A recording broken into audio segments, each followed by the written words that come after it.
एक कदम उजाले की ओर में आज की कहानी है, मैं न होता तो क्या होता।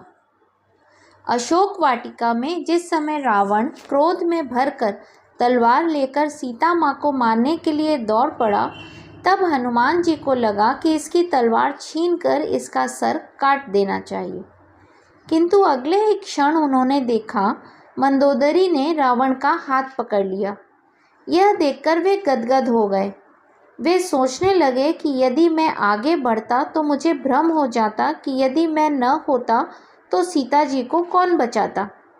बहुधा हमको ऐसा ही भ्रम हो जाता है, मैं न होता तो क्या होता। परंतु ये क्या हुआ? सीता जी को बचाने का कार्य प्रभु ने रावण की पत्नी को ही सौंप दिया। तब हनुमान जी समझ गए कि प्रभु जिससे जो कार्य लेना चाहते हैं वह उसी से लेते हैं।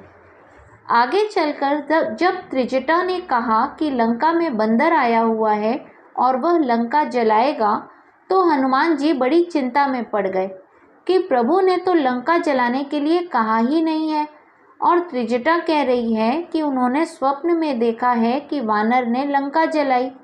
अब उन्हें क्या करना चाहिए? जो प्रभु इच्छा। जब रावण के सैनिक तलवार लेकर हनुमान जी को मारने के लिए दौड़े, तो हनुमान ने अपने को बचाने के लिए तनिक भी चेष्टा नहीं की। और तब विभीषण ने आकर कहा कि दूत को मारना अनीति है, तो हनुमान जी समझ गए कि मुझे बचाने के लिए प्रभु ने यह उपाय कर दिया है। आश्चर्य की पराकाष्ठा तो तब हुई जब रावण ने कहा कि बंदर को मारा नहीं जाएगा, पर पूंछ में कपड़ा लपेटकर घी डालकर आग लगाई जाए। तो हनुमान जी सोचने लगे कि लंका वाली त्रिजटा की बात सच थी, वरना लंका को जलाने के लिए मैं कहाँ से घी, तेल, कपड़ा लाता और कहाँ आग ढूंढता।